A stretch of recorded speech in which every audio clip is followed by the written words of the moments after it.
Dramang ito ay rated SPG. Striktong patnubay at gabay ng magulang ang kailangan. Maaaring may masiselang tema, lengguwahe, karahasan, sexual, horror o droga na hindi angkop sa mga... Mas maganda ba? Na kompromiso ko na lalo sa tanggol sa mga kasosyo natin ngayong araw na ito. Magandang araw po sa lahat. Ito po ang pinakabangan na episode ng APG, ang Batang Quiapo. Natunghayan natin ang mainit na panghalikan ni Bubbles sa tanggol. Yung pala isang panaginip. Kaya napansin ng kanyang mga kaibigan ni Bubbles na kakaiba ang pagyakap nito sa kanyang kunan. At dito nga tinutokso itong si Bubbles. At dahil sa inis niya ay bumalik siya sa pagtulog.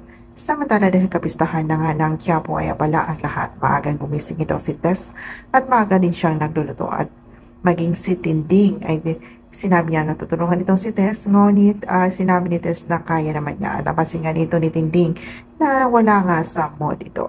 At maaga din gumising itong sina David at Camille. At dito na rin pinakutusan ni David itong si Camille na paghanda niya ang kanyang pagkain. Ay ito naman inapansin ni Santino na may iba talagang pag-uugali ang kanyang kapatid dahil may sakit na nga itong si Camille at buntis at may pasapa sa mukha ay ginawa pa niya utos-utosan.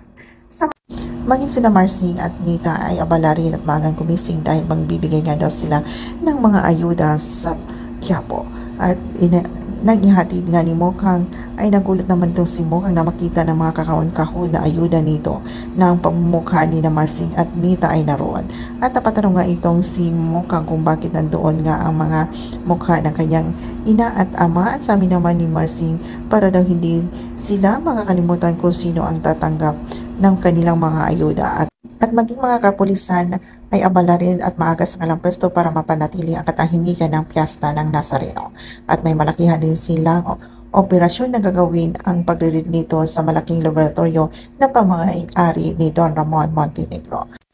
At sa araw din ito ay paalam na nila Don Julio at Don Ramon ang tunay lang negosyo dito kay David.